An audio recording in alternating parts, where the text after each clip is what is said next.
Bien, ¿qué tal, jóvenes?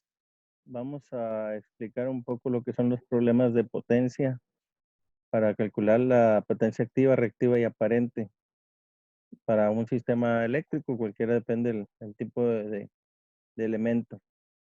Eh, Esto es para explicar en la página 98, vienen estos dos ejercicios y en el examen generalmente vienen un poquito más ampliados, por lo cual consideré necesario hacer este video y poderles explicar de forma rápida cómo realizarlo.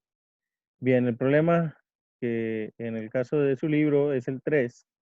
Nos pide calcular la potencia activa en un componente eléctrico conectado a una tensión de 220 volts, fluyendo por él una corriente de 15 amperes y con un factor de potencia de 1. Bien, si aquí tenemos la potencia activa, tenemos la fórmula, ¿no? El símbolo es P y nos dice que la potencia activa es igual a la diferencia potencial o voltaje por la intensidad o corriente por el coseno del ángulo, que esto es el factor de potencia. La unidad son watts. Entonces, por aquí ya lo tenemos. Entonces, lo primero que hay que ver, pues obviamente hay que poner lo que son los datos. Entonces, los datos tenemos que la potencia activa, que es la P, lo que nos están solicitando. La diferencia de potencial o tensión son 200 volts. La intensidad de la corriente es de 15 amperes y el factor de potencia es 1. Como segundo paso, tenemos lo que son las fórmulas. Aquí ya tenemos la fórmula. Potencia es igual al voltaje por la corriente por el coseno del ángulo de desfase.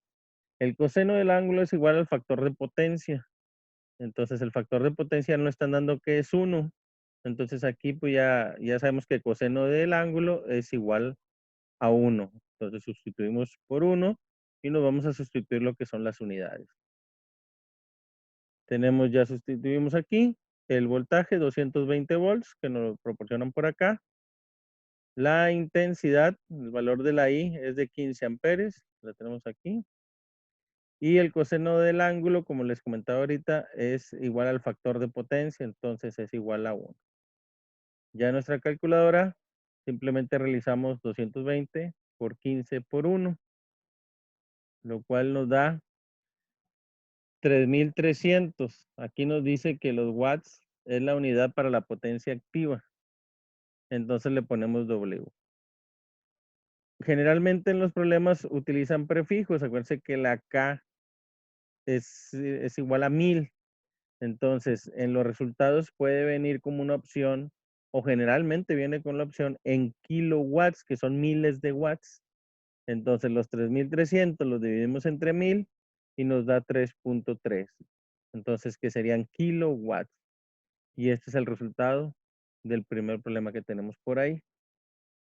¿Qué es lo que puede variar? Que aquí tenemos un factor de potencia de 1. Esto quiere decir que la diferencia entre la potencia aparente y la activa, o el ángulo de desfase, que por acá viene, lo tengo por aquí. Aquí, el ángulo, esta es la aparente y esta es la activa. Mientras más se abre es que más pérdidas tenemos, que es la potencia reactiva, lo que vemos aquí. Tenemos más pérdida, entonces este ángulo de desfase se va haciendo más grande, quiere decir que hay más pérdida. Ahí nos dice que el factor de potencia es 1, quiere decir que no hay nada de potencia, que no hay un ángulo aquí, no, el ángulo es 0, porque el coseno inverso de 1 es 0. Entonces no hay un ángulo, no hay pérdida, cosa que generalmente es irreal, ¿no? Pero bueno, lo manejan para un tipo de problema. ¿Qué pasa si el factor de potencia sí tiene un valor? Generalmente en la actualidad, como mínimo se le pide que sea un factor de potencia de 0.9. Entonces, ¿qué pasa si el factor de potencia es de 0.9? Pues tenemos el valor aquí que va a cambiar. Obviamente no puede ser de 3300 o de 3.3 kilowatts, sería menos porque tenemos una pérdida, ¿no?